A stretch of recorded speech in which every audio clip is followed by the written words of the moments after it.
Oke, halo semuanya. Sekarang saya akan melakukan vlog tentang tugas ketiga manajemen risiko konstruksi berupa presentasi tentang Risk Breakdown Structure atau RBS.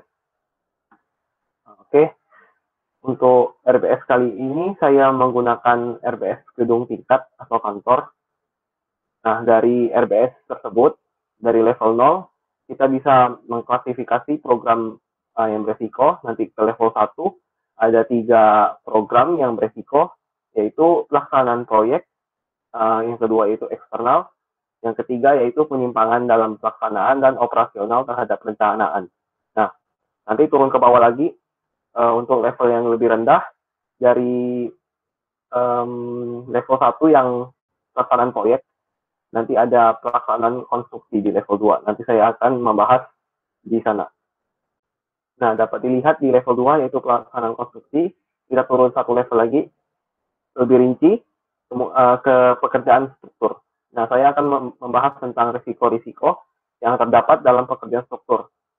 Yang pertama, kita terjun dulu ke level yang lebih rendah lagi. Yang pertama yaitu alokasi pekerja. Nah, di dalam alokasi pekerja tersebut, resiko yang terjadi itu secara umum tidak ada masalah yang berarti. Untuk yang kedua yaitu kecelakaan kerja, secara umum juga tidak ada masalah yang berarti.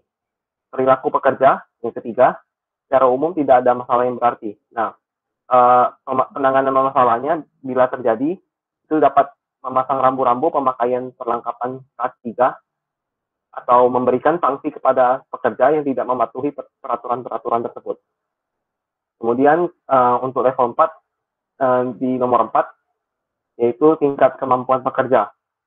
Resikonya itu tingkat kemampuan pekerja beragam.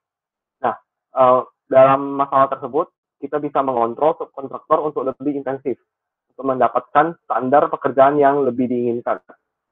Yang kedua, itu bisa memberikan pelatihan singkat kepada pekerja, supaya dapat memenuhi standar pekerjaan. Yang kelima, yaitu ketersediaan logistik alat dan material. Secara umum juga tidak ada masalah yang berarti untuk yang kelima.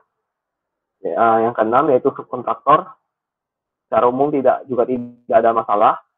Yang ketujuh yaitu asuransi pekerja atau jam sostek. Secara umum tidak ada masalah yang berarti juga karena dijamin asuransi. Yang kedelapan yaitu keamanan proyek. Nah, untuk keamanan proyek, saya mengasumsikan dulu bahwa proyek tersebut itu dilaksanakan pada lokasi yang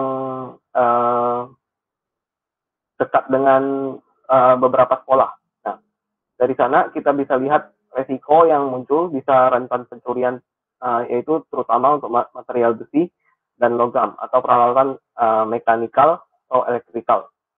Penanganan masalahnya harus sudah dimasukkan ke dalam perhitungan harga penawaran. Koordinasi dengan aparat keamanan proyek. Yang kesembilan yaitu pengaturan lalu lintas kendaraan proyek. Secara umum tidak ada masalah yang berarti. Hanya pada saat hari Minggu karena adanya situasi simpang 5 yang ramai, jadi agak sulit untuk mendatangkan material atau mengecor. Nah, penanganan masalah yang dapat dilakukan yaitu pengamanan lalu lintas yang lebih intensif. Koordinasi dengan patrol DLL-AJR atau Dishub ketika mobil material datang. Maka kedatangan material diintensifkan di luar jam sibuk. Yang ke-10 yaitu perlengkapan K3. Secara umum juga tidak ada masalah yang berarti, karena PP termasuk ketat dalam peraturan K3. Yang ke-11 yaitu dampak terhadap lingkungan. Nah, karena lokasi yang dekat dengan sekolah, maka gangguan yang sering dikeluhkan adalah polusi suara, terutama ketika sedang memancang tiang pancang.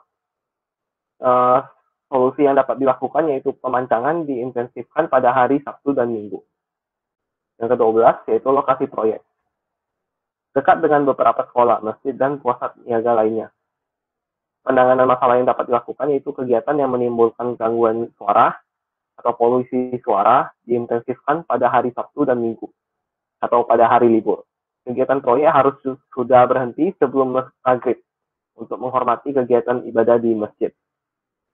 Yang ke-13 yaitu tanggapan publik. Nah, tanggapan publik perlu diwaspadai karena lokasi proyek berada dekat dengan beberapa sekolah, masjid, dan pusat niaga lainnya, terutama pada saat pekerjaan tiang pancang dan pengecoran. Kemudian untuk yang ke-14 yaitu metode pelaksanaan. Nah, untuk metode pelaksanaan juga tidak ada masalah yang berarti. Sekian dari saya, terima kasih.